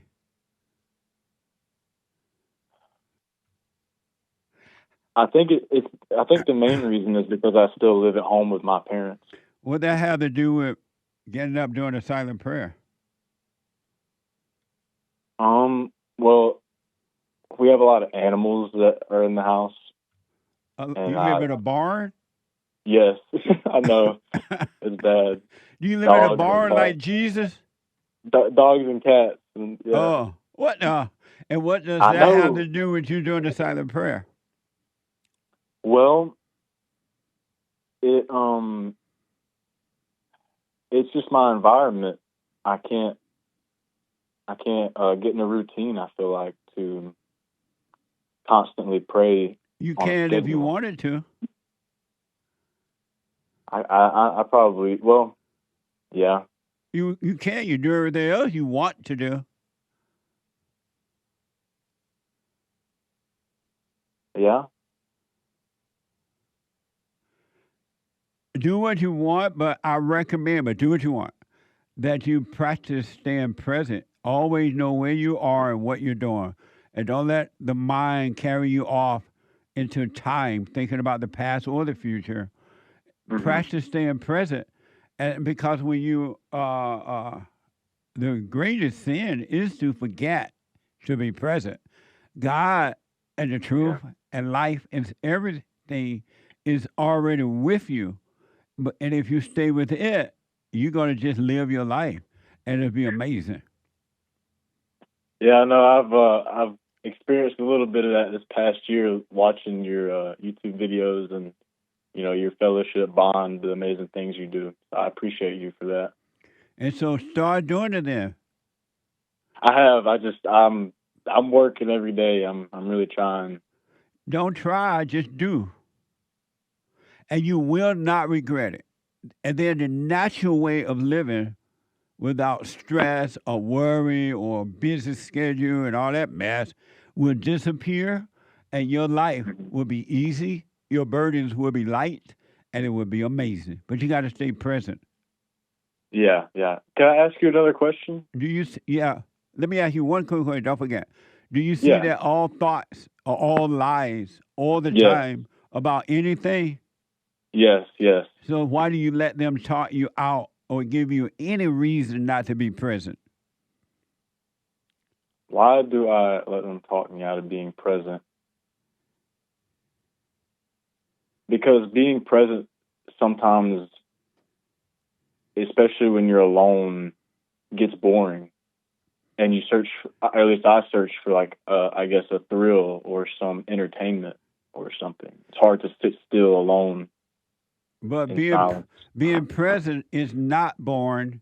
Being in your head, thinking that you're born is boring. You're still into thoughts. Yeah, well, sometimes in the present, whenever, it's just sometimes whenever you're alone in your house, and you're present, it's like, well, I'm bored. I want to go watch TV for, scroll my phone, do stuff that'll bring me into my thoughts. But if you're bored, that means you're not present. You're in thoughts. So you can't ever be bored if you're present? Not at all. Zero. And that I promise you. Really? Yeah. You're in a thought, and the thought is telling you that you're bored. In present, there is no boredom. There is no sadness. There's no crying. There's no lying. There's no dying. There's no stress. There's no worry. There's no future. There's no past. There's nothing but life. Yeah. Okay. So when you're bored and you start I'm not actually present. No, you're not present. You're in thoughts. Okay, that's good to know. Anyway, you had another quick question because of time. Yes, sir. I got one quick question. And I've just wondered this. So I'm a new believer. I started believing in the past year or so, and I've read through the New Testament, and I'm starting on the Old Testament. And I was just wondering if there's any piece of advice you could give me for starting reading the Old Testament? Yes. When you read, do not read to remember. Let it go in one. Let it go in one ear and out the other one. And then the second thing, stop being a believer. What should I say instead of that? Nothing. Stop being a believer. All believers are lost. They have a mind about God. They think about God, and they think they believe in God. But those are just thoughts. They do not believe in God at all. They believe about Him. So stop being a believer. Now, I'm a believer. What are you then? Don't be a believer. Well, what are you? Not a If believer. You're not a believer. Okay, well, you don't call yourself anything. You're just Jesse. Just Jesse. Okay. And as of right now, you should become just CHAZ. Just CHAZ. Don't be believing those people who say that they are believers. They're lost. And they are only repeating what someone else told them that they are. And the thoughts tell them that they are believers, but they're lost. They're in their head, in thoughts, calling themselves a believer. So whenever you were in your thoughts, were you still Jesse? Yeah, but I didn't know it at the time. I thought I was my thoughts. And I promise you overcome thoughts. So what?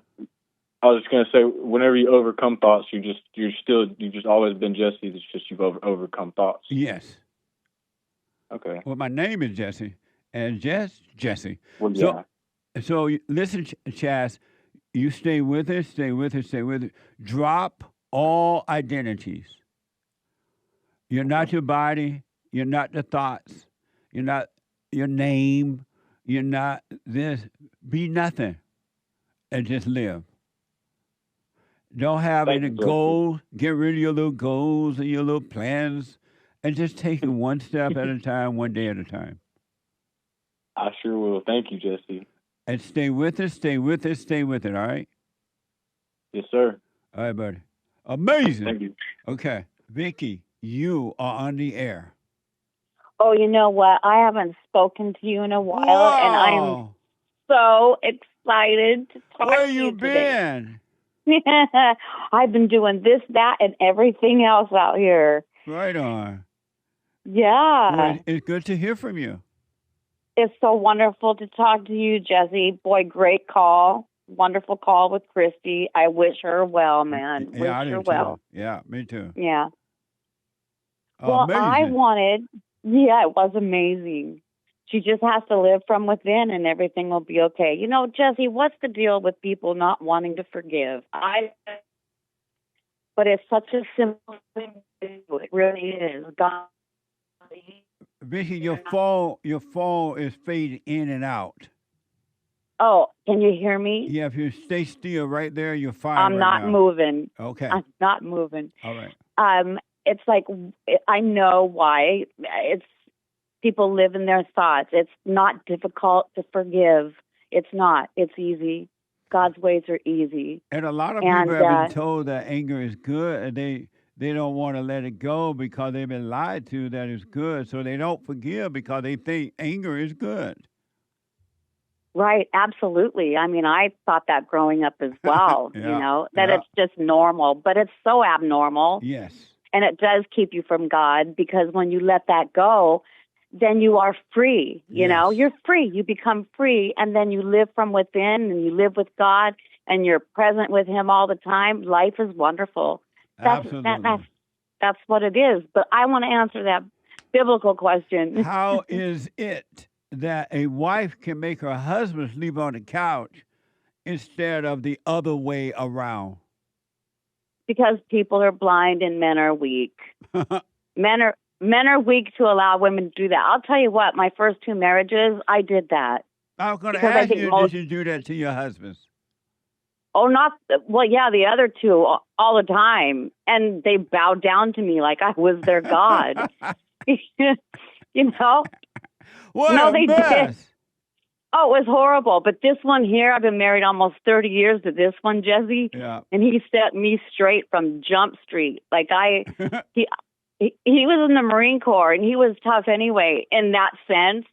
But he had this manly presence about him that I hadn't seen or noticed in the other guys. I knew that I had them, from Jump Street. I had them, like women know when a guy is weak. We just know that we can just take advantage of them so easily. But with this one, he's so different. And that's why we've been together 30 years, and I don't give him any problems because from the beginning. No, he put the fear of God in me, because I told him one time he came home at like 3 a.m, right, from base. He came home and I was upset. Of course, women, being upset. And so I was like, I want you to sleep on the couch tonight, blah, blah, blah. And he was like, oh, really? Is that what you want? Well, it's not going to happen. He was like, if you want to be, separate from me, then you take your ass, he said, out on the couch. And didn't give me pillow, blanket, nothing. Like I had to find I grabbed a coat from the closet or something to put a pillow under my head. I sat out there and froze most of the night, and then I got up and thought, like women do, I'll go in and just be nice to him and all that, and he'll let me back in.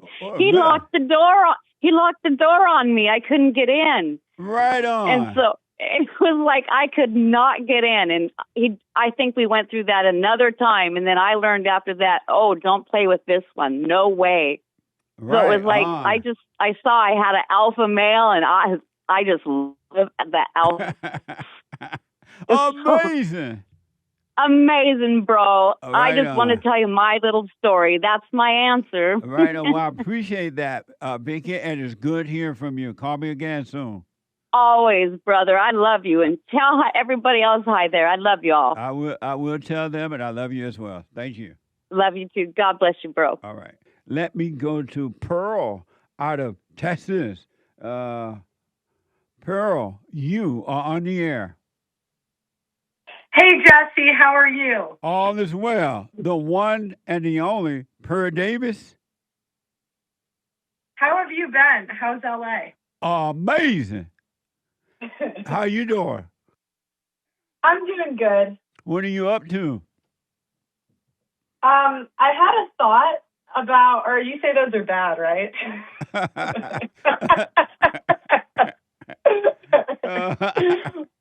What thought did you have?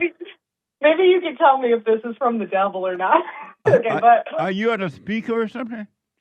Oh yeah, is that too loud? I can take it off. Yes. Is that better? That's much better. Okay. So, you know how you always talk about the good old days? Grandpa, tell me about the good old days.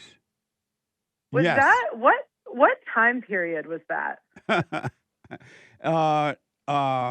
Let me see. 50s, 60s, and maybe a little bit of the 70s. Of the 70s? Okay. So maybe. Yeah. So I was born in 96, so I missed it. Wow. Right? Yeah. So do you know the Eagles? Do you know who that is? That rock group? Yeah. So I had a donor invite us to the an Eagles concert, but I thought it was the football team. And so I didn't know the Eagles was a band. What the? So I go to this concert, right? And it was almost like a time warp because everyone was super old. Like everyone was probably 50s, 60s, 70s, and up. Yeah.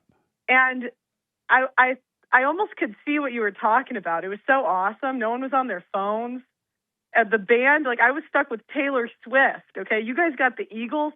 All of the guitarists were better than all the people I grew up with. And I'm like, wow, this is what Jesse was talking about. This is the good old days. Yes. It was almost like it was super peaceful. Yeah. It was mostly white people. There's no ghetto stuff. And I'm like, wow, this probably was heaven on earth. It was, believe me. I'm telling you, I never expected things to change as they have. It just seemed like, I used to think that all human beings would love, nice things, and they would treat people the way they would like to be treated. And when they go to a concert, they would just have fun, relax, and just enjoy it. I didn't know that it could go the way it is now. It's mind blowing. Yeah, like I've never really done concerts because I just don't like the crowds and like the stuff that comes with big crowds, right? Yes. But I went to this not really knowing what it was, and I was like, wow, this is what you guys got to do at concerts? It was just chill, so. That's amazing. Yeah. I want the good old days back, but they're not coming back. Yeah. Amazing. So, You know, so is another that thing, not from, oh, sorry, go ahead. another thing, and then remember what you're about to ask. Another thing I noticed about young people, they can't communicate. They have no, they don't have common sense communication skills. That's gone. Yeah, that's true. Yeah, that's true. Like I got a smartphone when I was 12. Wow. So like my whole life, like pretty much everyone was online from the time I was like 12. That's amazing. No wonder. And you were about to ask another question. Oh, so how do I know if that thought is from the devil or not? The one about the good old days? Yeah, because I was like, don't you say you're not supposed to think about the past, right? So I'm like, is that from the devil? No, it's fine to reflect like that, but you don't live in it. You just you reflect, but then you move on. You don't live with it. You let it go. Oh, okay. Amazing. Yeah, well, yeah, I'd have to let it go because I was thinking about it, and I was like, there's no way anything's coming back. Like, it's just going to get worse. And it's weird because my whole, ever since I was 12-ish was online, and it just seems like it's going to keep going that way. Like it's going to get more antisocial. People aren't really going to talk. Yeah. And the benefit of the doubt is kind of going away. Yes. Like when I was young, it would be like no one would lock their doors. You give everyone the benefit of the doubt, but too many people have taken advantage of the benefit of the doubt, so no one gives it anymore. Yeah. It's bad, Pearl. It's unfortunate. I presented this story today about this guy was accused of ramming his car into the school, I believe, and while doing it, this guy shot up the university, right? And he was shouting Allahu Akbar, and this guy had been arrested before. He was from a foreign country. And he didn't even do his whole time in prison. They let him out and let him stay in the country. And now he's been accused of shooting someone. And it's mind-blowing that white people would allow their country to fall to pieces by allowing the people of color to take it over and destroy it. What's wrong with the whites, Pearl? Oh, I could tell you. They're busy working. You know what I mean? Women have a lot of time. Black people have a lot of time. So the white guys are at work, because my brothers, I'm one of 10. So I have 5 white brothers, and they're not paying attention to what's going on. They're working. You know what I mean? Yes. Yeah. So all the people at protests and that are rallying for this political stuff, they don't have time. What a mess. They have time. They have time. The white guys don't. Yeah. They're busy keeping society running. What a mess. Well, they better wake up and do something because there is nowhere else to go unless Elon Musk must make it possible to go to outer space somewhere. Well, what are you going to do? You can't take away women's vote. I wish we could, but I don't think we can. Why can't we take it away? There's too much incentive. Women make 85% of consumer buying decisions. So out of every $10, women spend 8.5. So there's too many people paid by women. The politicians are paid by women, and they all steal. The women are just stealing the money from the men, through child support, alimony, stupid jobs, right? Yeah. So it's when I'll give you an example. At my gym, they're getting rid of the basketball court to put in Pilates studios for women. And Wow. and there's nothing anyone can do because like the men like the basketball court, the women like the Pilates studio. You know what I'm saying? So, but there's nothing anybody can do because like let's say we took away women's vote or we took away like women's spending power. There's so many men that would complain because they're making money off of women. You know what I mean? Yeah, all about that So, money. Yeah. What a mess. You have a super chat for Pearl? I'm talking Pearl Davis, folks, and Mike has a super chat. Yeah, Mike Young asks, hey, Jesse, can you ask Pearl what she thinks about the war in Iran? Do you want to respond to that, Pearl? Well, why would you want a woman's opinion on war? Touche. What's wrong with you, Mike Young? Like, we don't understand violence. Like, you should talk to a general or something. Like, I've never even been in a fight. My opinion on that is I don't know. Right on. Thank you, Mike. That's a very interesting response. I like that. Yeah.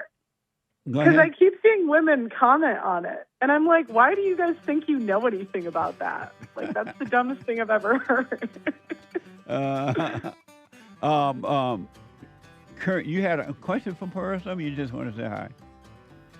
Oh, I wanted to say... This is Kurt, my producer of Punch and TV. You just want to say hi. I wanted to say hi because I noticed a lot of women hating on you, Pearl, and I just wanted to say that you are doing a lot of good, and thank you for that. And you're almost like your name. You're like a pearl. Well, thank you. I appreciate it. Amazing. Nice. Pearl, how can people get to your site and everything? Oh, you can just type in Pearl Davis on YouTube. I'll come up, or Twitter. Right on. I got to take a break. It's so good to hear from you, all right? Thanks for having me, Jesse. Okay. So let me just say this. I brought Pearl back on the show because I forgot to have her respond to the biblical question. Some of you, I'm sure all of you know Pearl Davis. And I have her back. I wanted her to respond to the biblical question. Hey, Pearl, thanks for coming back on. Thanks for having me, Jesse. It's always a pleasure. How is it that a wife can make her husband sleep on the couch instead of the other way around? Okay. Pretend you're going to tell me to sleep on the couch. You got to go sleep on the couch. You cannot sleep with me tonight. Go to the couch. No. Now what? And now she has to go. No, how are you going to make her go? Push her out of the bed. 911, what's your emergency? I push my wife out. My husband's... No, I meant the girl's going to call the cops. Oh, yeah, because the husband pushed her out of the bed. Officer, he put his hands on me. Now he has to go to jail. Yeah. But what do you think about a man that would allow his wife to make him go to the couch, though?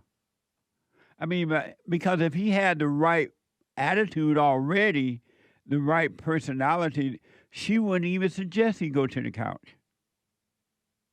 Oh, you'd be surprised. I mean, I think it's just because the women have the state on their side. So, like, if your consequence is potentially jail, and sometimes the guys just view it as easier to not hear the nagging and just to leave. You know, that's like the only power men have is walking away. Amazing. It's why women like criminals. You know, because it's, you know how the order is supposed to go God, men, women, children? Right. Well, society makes it go women, dogs, cats, children, and then the man. But go ahead. No, finish your point. And because society does that, at least the criminal doesn't fear the law, you know? So it's kind of a little bit closer, but I think the devil would be first. I don't know. Amazing. I don't know if that makes sense, but yeah. I've noticed that most men don't even think about the police or going to jail or anything. They seem to do it without thinking that about. They just seem to voluntarily do it. The moment she says it, they just grab a blanket. Well, she throw the blanket out, but they just seem to think about anything. They just do it like little boys. Yeah, that's true. I mean, I just think men just see it as easier. Like, because they know that the women are like hell on earth, and they just rather avoid the hell on earth and deal with it, you know? Oh, okay. That's amazing. Interesting. And so Pearl deal with helping women to overcome craziness. Am I right? Oh, God, I can't help them. How do they respond to you nowadays? I just talk about, I follow trends and what's going on. Right. I can't help women overcome hell. Amazing. You know? All right, Pearl, thanks for coming back on to respond to my biblical question. And I'll put my little 2 cents in on Sunday. Okay. All right. Thanks for having me. All right. Take care now. I just want to show you real fast where this preacher was yelling at the congregation about, because he ain't playing around. They tried to play with him doing tithe and offering. And so he's telling them, okay, I'm tired of y'all playing around with me up here during the tithe and offering period. You got to bring in according to this story, you got to bring in copies of your tax return. This is from X. A pastor told the congregation to bring copies of their tax returns so he can review them, stating, I'm going to put a stop to some of y'all playing in my face during tithe and offering. Before we played where there was a pastor saying, shut the door, close the door, don't let the people out during the offering. Now they want your tax returns. Watch this from X. Saints, next week, I am asking that all church members bring a copy of your tax returns so that I can review them. I'm going to put a stop to some of y'all playing in my face during tithes and offerings on Sunday morning. It's tight, but it's right. Amazing. The tithe up. Now I'm gonna have my congregation bring it. Y'all bring y'all tax return Sunday. What a mess. And the people like, amen. Amen. How they saying amen? What a mess. Amazing. And don't forget to like, follow, tweet, subscribe, and share the Jesse Lee Peterson radio show, folks. We really appreciate it. We are at war. It is a spiritual battle for the soul of America. And it's going to take all of us to do it.